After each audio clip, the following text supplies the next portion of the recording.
Bueno, el doctor Marcelo Camerini me encomendó hacer un pequeño introito a estas palabras que va a decir él para presentar este libro de Eduardo Barreira Delfino y Marcelo Camerini, Financiación para Emprendedores y Sociedad por Acciones Simplificadas, SAS, Análisis Integral del Sistema de la Ley 27349, que está prologado por nuestro amigo Daniel Víctolo, editorial Ad Hoc, año 2018. Este es un libro que no se concentra exclusivamente en la sociedad por acciones simplificada, sino que analiza punto por punto toda la ley de emprendedores. Y como sabemos, esta ley tiene, en primer lugar, introduce un tema cultural. Yo les decía que a veces estamos trabajando para tener empleos calificados, para capacitarnos mejor. Estamos trabajando para ser profesionales, estudiamos para ser profesionales, estudiamos para empleos calificados, pero nos falta a veces estudiar para emprendedores, para ser empresarios. Entonces, esta ley de alguna manera marca en una política de gobierno nacional la creación de empresas a través del fomento de las actividades de los emprendedores. ¿Y los emprendedores qué es lo que tienen hoy? Ideas. ¿Los emprendedores qué edad tienen? Millennials, gente muy joven, casi todos nativos digitales. Tienen ideas, ¿y qué les falta a los emprendedores? Y les falta estructura administrativa y les falta financiación.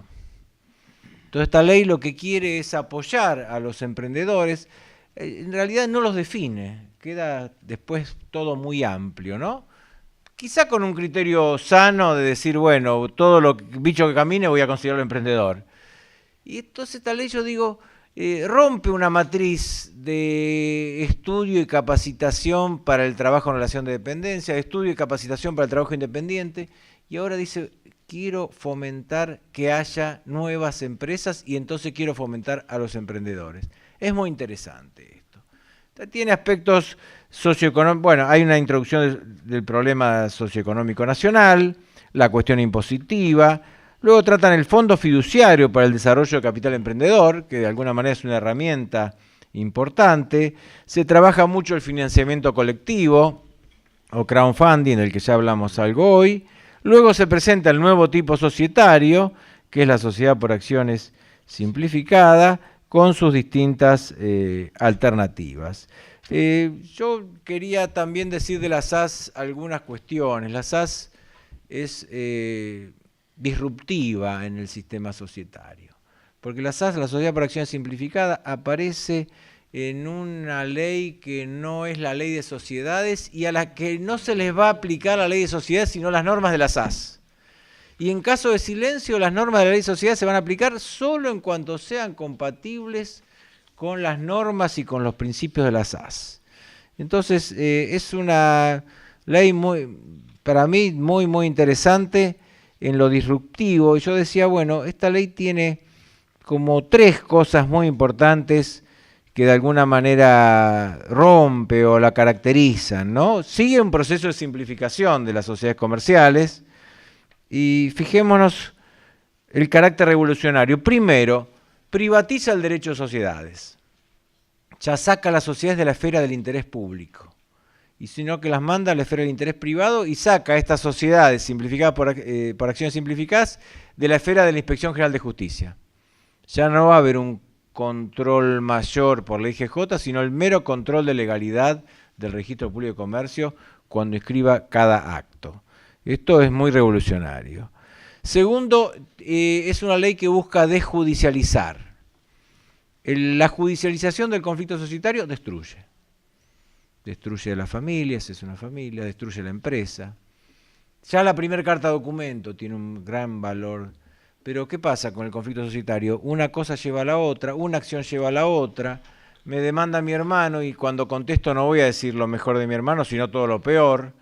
Y entonces mi hermano va a recontracontestar con todo lo peor de mí, y la familia va a ir por un lado y por los otros, y los empleados no saben cómo van a manejar las lealtades ni cuáles van a ser las decisiones, y los proveedores dirán, ¿me seguiré vendiendo a crédito con este conflicto? ¿Va a venir un vedor, un interventor? Los clientes dirán, no me iré aprovisionando en otro lado. Bueno, esto sabemos que es así. Entonces, el conflicto judicial destruye. Y como el conflicto judicial destruye, esta ley es una ley que promueve la solución no judicial de los conflictos, porque tiene una cláusula expresa que establece que se podrán establecer mecanismos de negociación, mecanismos de mediación, mecanismos arbitrales. Quiere decir que les da esta impronta de arbitraje por encima del Código Civil, que el arbitraje a veces lo limita en su nueva versión, sino que le da un carácter amplio a la posibilidad de solucionar vía arbitraje. Luego dijimos, digitaliza. Esta ley es una gran ley de conversión del derecho societario, porque está prevista que los registros contables y las actas puedan digitalizarse, de hecho en Capital ya vienen digitalizados, y están previstas las reuniones a distancia, tanto para directorio como para asamblea. Y finalmente es una ley expansiva. ¿Qué queremos decir con esto? Que es como más o menos la revolución cubana en África, en Angola. O sea, esta ley está en la SAS, pero va a aplicar sobre las demás sociedades. ¿En qué forma? Que muchas sociedades nuevas van a ir a SAS. Y que sociedades viejas, anónimas, SRL, se van a transformar en SAS, como ha pasado incluso en otros países. Esto quiere decir que tiene un gran efecto expansivo. Y también es posible que las cabezas y la forma que interpretamos a las sociedades de la ley 19.550 se amplíe, se flexibilice pensando en las SAS. Como nos pasó con el decreto 6701 de sociedades abiertas, que estableció una serie de deberes puntuales de los directores, que los de sociedades cerradas dijimos, bueno, pero este director también lo tendría que hacer, el mío cerrado. Hubo como un trasvasamiento de todo ese régimen de responsabilidad de directores al régimen cerrado. Acá puede ser, esto depende mucho de la doctrina, que la ley de sociedades colonice a la SAS y la empiezan a meter trabas para su funcionamiento y su interpretación, o lo contrario, que la mentalidad de la SAS se vaya filtrando a la interpretación de las anónimas y, por supuesto, a la interpretación de las SRL. Después tengamos en cuenta que la SAS está pensada para el emprendedor millennial de garaje sin plata, pero que es muy útil para la titularidad unipersonal de inmuebles, siempre que respondan a la idea de explotación económica, quiere decir que el inmueble por lo menos debe ser alquilado.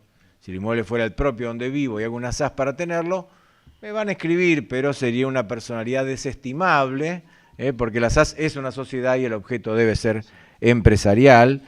Es ideal también para operar como holding de otras sociedades y, por supuesto, es ideal para las empresas familiares. En este librito Sociedad por Acción Simplificada y Empresa Familiar que se van a sortear, esperemos que tengan suerte de ganarlo, de alguna manera, además de darse algunos conceptos, se explica cómo ese ADN que tiene la empresa familiar, esas cosas que la empresa familiar necesita sí o sí, porque están en su propia estructura específica, la SAS permite hacerlo.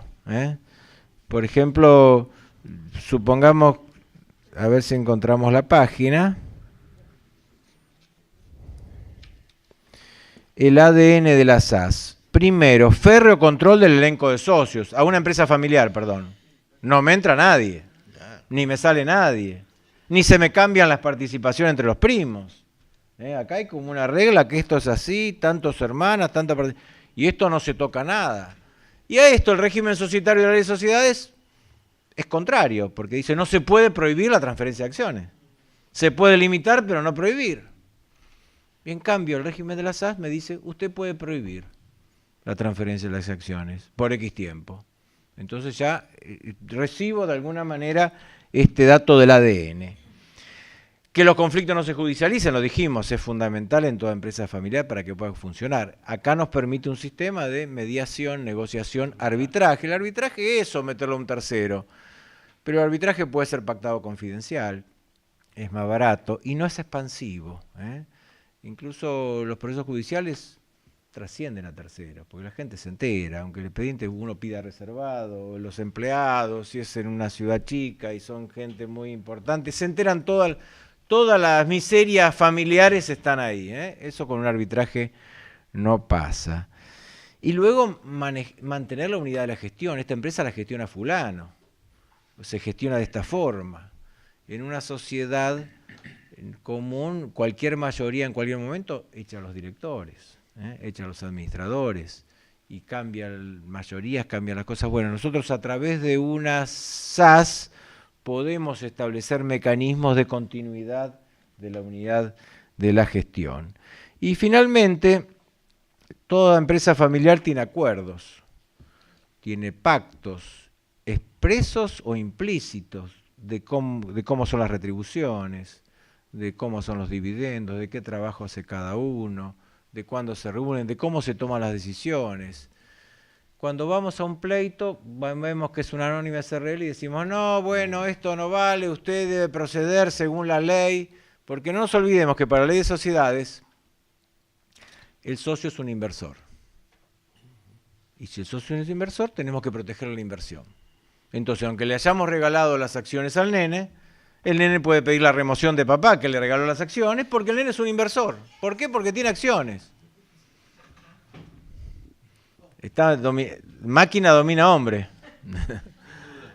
Bueno, este no es un celular que te escucha, sino que te habla, ¿no? Peor todavía. Bueno, entonces decíamos, hay un tema de causa también. La empresa familiar, la causa no es la utilidad. La causa de la empresa familiar es otra, preservar la familia, preservar valores, preservar unión, dar sentido. Trasciende, con que la empresa familiar no pierda plata, y muchas pierden plata y siguen, con que no pierda plata es suficiente, no es la causa de la ley de sociedades. Entonces, los acuerdos, estos acuerdos que para un régimen societario no serían válidos, o se lo valdrían entre partes, o serían convenios privados, nosotros en el estatuto de la SAS podemos incorporarlos. Nosotros podemos incorporar al estatuto de la SAS el protocolo de empresa familiar, los acuerdos de socios, las cláusulas tagalón y dragalón, etcétera, etcétera. Entonces, ¿yo qué digo? La SAS nos da una enorme flexibilidad que va a permitir a las empresas familiares tener realmente un anillo al dedo. Como yo digo, dos astros alineados. Si tenemos una empresa familiar, creemos que una SAS, con los elementos y herramientas que tenemos que componerle adentro para reglamentar esa relación tan difícil, familia, empresa, propiedad, a través de la SAS vamos a poder lograr un gran equilibrio. Así que con esto dejo presentado esta excelente obra de Marcelo Camerini y le cedo la palabra. Muchas gracias.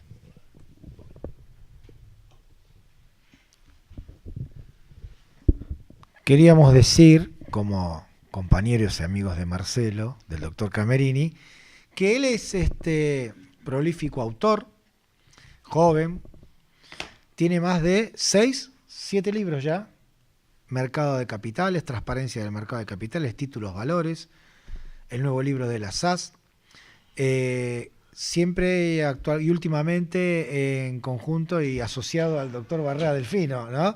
Entre ellos están trabajando mucho estas temáticas, y es un libro de primer hombre de obligada consulta por la solvencia que tienen estos temas. Él fue abogado y fue subgerente de legales de la Comisión Nacional de Valores. Por eso decimos que es de obligada consulta en estos temas. Creo que yo que es una de las voces más, si no la más autorizada en estas cuestiones. Y ahora incursionando en estas cuestiones de la SAS, creo yo, y no me equivoco, que es un libro que todos tenemos que leer, y el de empresas familiares y SAS también, ambos libros dos, para tener una visión acertada, global y acabada del fenómeno de la SAS, y un poco también para, como dijo Eduardo, porque es un libro que sale del molde normal y es un libro que nos enseña mucho.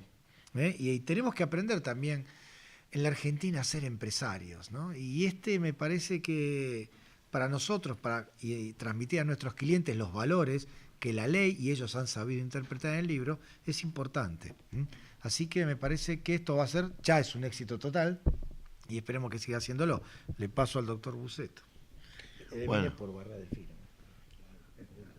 yo voy a hablar de la persona que no fue al colegio conmigo porque realmente hay una diferencia muy grande de edad. Tampoco fui su maestro creo que él respeta mucho a Eduardo Barrera Delfino, que realmente es un maestro de todos nosotros. Pero lo que siempre me impactó dentro del grupo de mis amigos porteños es el más joven de todos nuestros amigos porteños, es su generosidad para transmitir sus conocimientos y su esfuerzo por lograr sus conocimientos. Es un hombre muy dedicado, está siempre en el estudio, estudiando, escribe, y realmente cuando se lo convoca para alguna de las actividades de difusión, él siempre responde. No solo acá, también viaja a Centroamérica y bueno, siempre está dispuesto a dar una charla, a integrar una mesa, y lo hago como platense en este caso, particularmente en la Universidad Nacional de La Plata, y el Colegio de Abogados de La Plata ha contado con él en muchas oportunidades, y ahora lo vamos a tener la semana que viene, Dios mediante. Hay otra cosa que también me impresionó mucho porque ha sido mi tema de mi tesis doctoral, pero que él después siguió profundizándola. El fideicomiso ha sido uno de los temas en los cuales él se ha abocado mucho y ha escrito muchos trabajos sobre fideicomiso. Y no sé si hiciste algún libro, era un libro que tenía, pero también yo he leído muchos trabajos sobre fideicomiso de Marcelo Camerini. Bueno, eso es todo lo que puedo decir. Vamos a darle la palabra. Palabra al autor. Bueno, muchas gracias por los conceptos vertidos por todos, que seguramente no soy merecedor de ellos. Lo que se olvidó decir Adalberto es lo que soy perseguidor cuando tenemos un caso en común.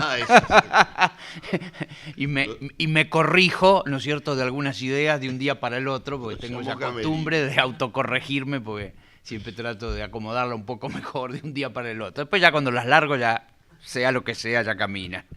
Pero hasta que no las largué puedo borrar y volver a poner. Bueno, eso es un poco la formación de la CNB, ¿no? Porque la CNB, como uno tenía tiempo, cuando hacía un dictamen, podía pasar que a los 2 o 3 días uno le diera una vuelta de tuerca. Y entonces volvía a corregir. Y eso me pasa mucho, me quedó. Hay cosas que cuando a uno le entran de muy chico, después las mantiene, ¿no? Y también seguramente por la gente que me formó, ¿no? Que me obligó a veces a tener que superarme a mí mismo. Bueno, vamos con este libro. Hoy pensaba, ¿por qué uno escribe un libro, no? Y pareciera que uno escribe un libro, hay 2 posibilidades por ahí muy, muy fuertes, habrá muchas. Un libro, digo, jurídico, no un libro personal o de literatura. Y las 2 cosas que motivaron la escritura de este libro fue, primero, la temática, ¿no? Un tema absolutamente novedoso en el derecho y muy asociado al financiamiento, que son las 2 cosas que me divierten, ¿no? Eduardo, que siempre me anda preguntando qué es lo que te divierte, y la verdad que voy a responderle, no sé qué le he dicho otras veces, ¿no? Pero hoy voy a decir algo, una cosa que puede ser, creo que eso es bueno. Cuando uno es más joven no quiere cambiar nunca de opiniones, ¿no? Porque siente que la fortaleza está en mantenerla. Cuando uno va envejeciendo dice que bueno es cambiar, porque quiere decir que va creciendo. Claro, porque además, a ver, ¿qué problema hay de cambiar de opinión, no? El problema es si cambiar de mujer.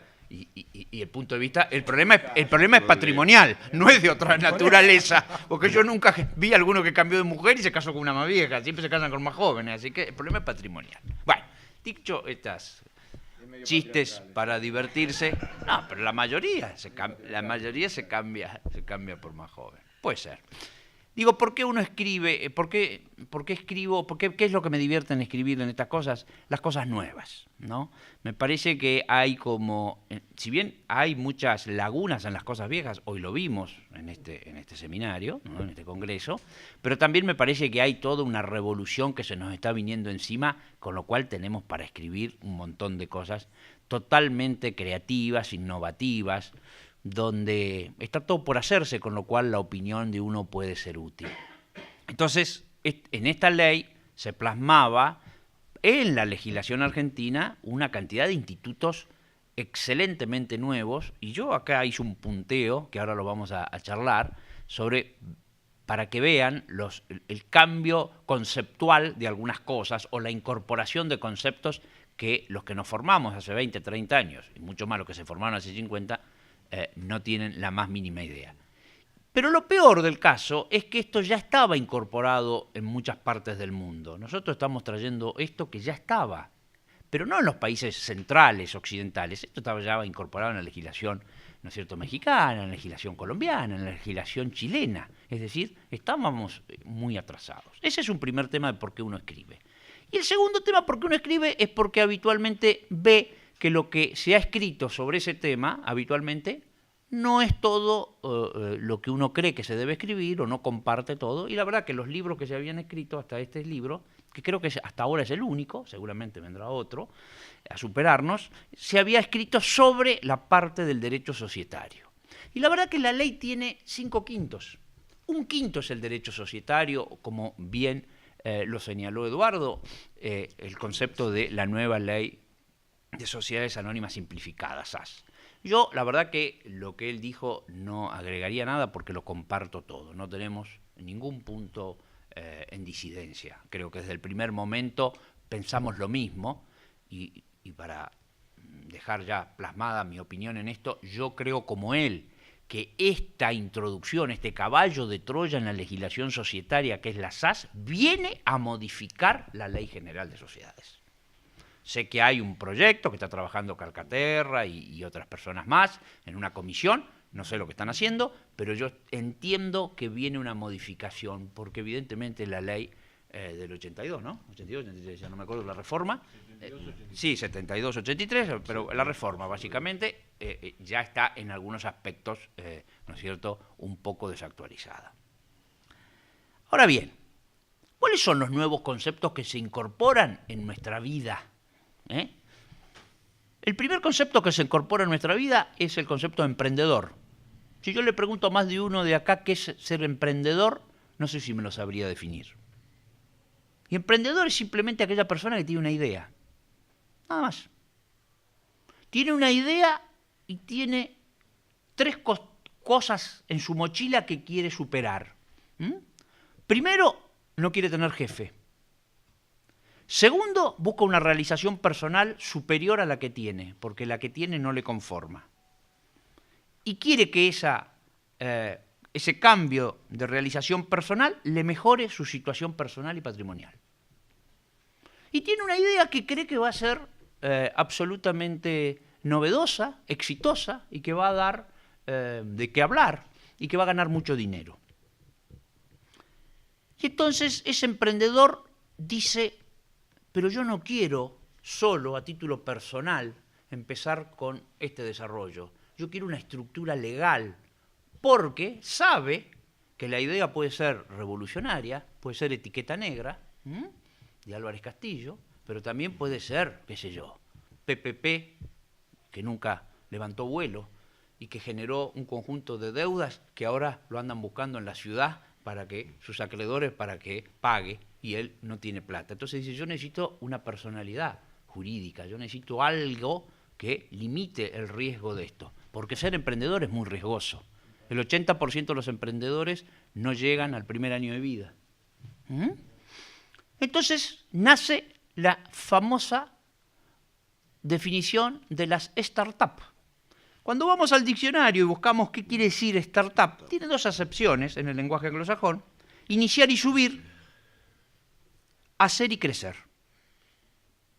Entonces, cuando el emprendedor construye, crea la personalidad jurídica que le permita iniciar su negocio, está en una startup. ¿Qué pasaba en la legislación argentina?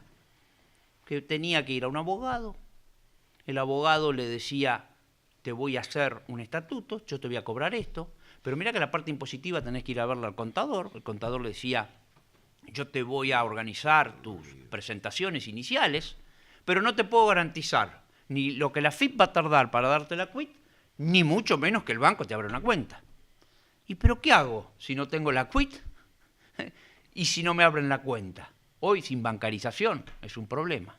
Ay, eso no te lo puedo garantizar.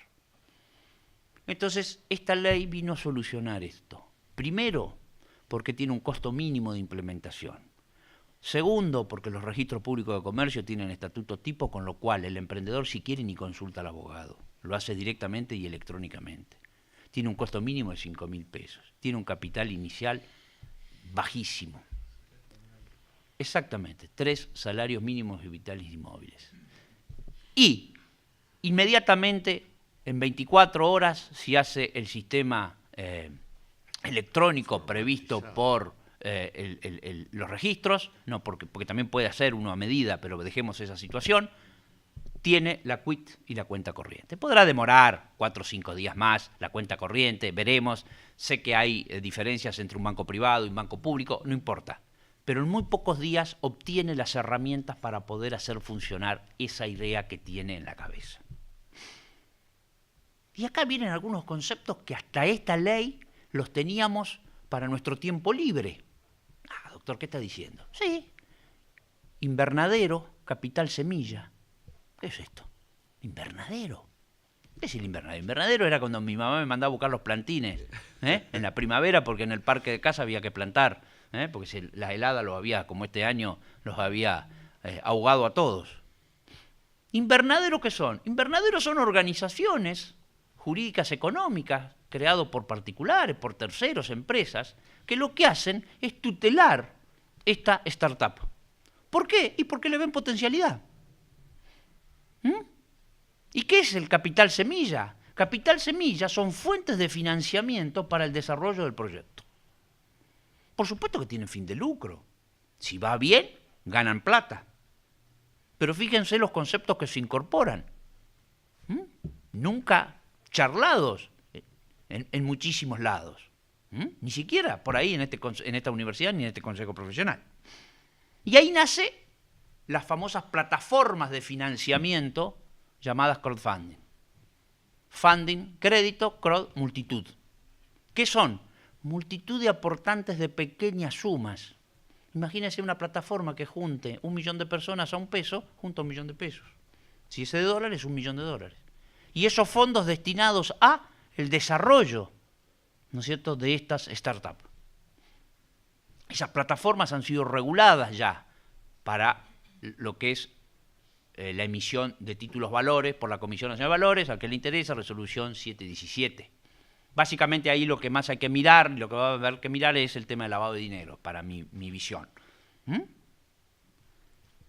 Ahora bien, esto puede resultar un emprendimiento muy importante, puede ser una idea innovativa o puede ser algo que fracase. También está la épica del fracaso, porque el concepto que tiene el emprendedor del fracaso es absolutamente diferente al concepto que tenemos por ahí nosotros. Porque como bien dijo Eduardo, son gente, en la mayoría de los casos, que tiene otro formato ya intelectual y tecnológico. Los millennials y los centennials ahora, ¿no? Entonces, si fracasan, no les preocupa tanto, vuelven a empezar.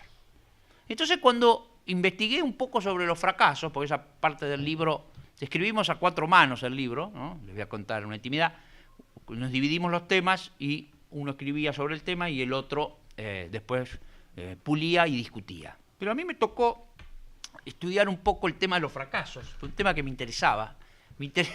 Por charlas que había tenido con Eduardo, me interesó mucho poner cuáles son los conceptos que tiene el emprendedor con relación al desarrollo, pero también me interesó ver el fracaso, ¿no? Lo que yo denominé, el título lo puse yo en ese capítulo, la épica del fracaso. Y ahí investigué algo que les va a llamar mucho la atención, cosa que yo no sabía, que es ¿por qué Ford, Henry Ford, tiene un Ford A y tiene un Ford T? ¿Quién me lo cuenta? ¿Y el que lo sabe? Hay que leer el libro. No, vos lo sabés porque te lo conté en la radio. Compra el libro. No, porque la B, C, D fueron todos fracasos. Los 2 éxitos fueron el A y el T. Bueno, este hombre que murió, el de Apple, ¿cómo se llama? Steve Johnson también tiene una cantidad de cosas. Bueno, los que hemos visto la película se acuerdan cuando lo echan y después, él camina. Pero acá viene otro elemento tecnológico nuevo que también es posible que no hayan escuchado hablar y que yo empecé a interiorizarme también cuando escribí el libro, la fintech. En el último año se ha trabajado más, se está trabajando más. Se muere este chico los otros días, Estrada, por aquí, en una caída, en un parapente o en un ¿cómo se llama? Paracaídas que no se abre, y él era el presidente de la Cámara de Fintech, y bueno, ahí un poco me parece que los diarios empezaron a contar que eran la Fintech. Pero la Fintech es lo que viene, muchachos. En todo lo que tenga que ver con el préstamo al consumo, viene la Fintech, porque los bancos comerciales se retiran de eso. Porque va a ser mucho más económico la operatoria con Fintech. Y cuando digo más económico, digo tasa de interés. Y porque va a haber una cantidad de promociones para el que quiera operar con determinados créditos, depende de la actividad. Ejemplo que pongo acá, mercado de crédito. Préstamos entre 10.000 y 800.000. ¿A condición de qué? De que el productor de esa startup o ese emprendedor venda a través de Mercado Libre. Si vos vendés a través de Mercado Libre este producto, yo te doy este crédito. El Banco Central está fomentando la Fintech en la Argentina. Porque ve que los bancos de primera línea o de segunda ganan suficiente plata en otro tipo de intermediación financiera y que hay una cantidad de público, usuarios y consumidores que lo tiene que alimentar el sistema en el financiamiento a través de modalidades menos restrictivas. Así que esto es lo que viene. Galperín, ¿no es cierto?, con Mercado Libre, que es este tema de mercado de crédito, es alguien que está trabajando muchísimo. Y la verdad que si ustedes quieren saber cuál es la empresa de mayor capitalización de la Argentina, no es YPF, sino es, ¿cómo se llama? Mercado Libre. Si quiebra, ¿qué se le remata? ¿Ah? El intangible. Bueno. El intangible, exacto. Bueno, está bien. Pero sin embargo, en la evaluación económica de la compañía vale más que YPF. Tenés que vender el negocio, ¿no? El negocio ya Claro, el negocio, exactamente. Bueno, muy bien. En el medio está el FONSE, algo que eludió Eduardo cuando presentó, que es este fideicomiso público que crea el Estado a través del Ministerio de Producción, a los efectos de financiar estos emprendimientos startup que se vayan creando. Bueno, hay toda una normativa, pero hay una pata pública también que no me parece mal en la Argentina. Así que todo esto cuenta el libro, más un capítulo, la quinta parte del libro, que es los aspectos del derecho societario, donde por supuesto yo comparto absolutamente la flexibilidad de la ley que regula en esos aspectos la parte de la sociedad simplificada, anónima, y me remito, como dije hace un ratito, a lo que dijo Eduardo, porque no necesito agregar nada, porque todo lo que dijo estoy de acuerdo. Así que muchísimas gracias, compren el libro y ojalá les sea útil. Muy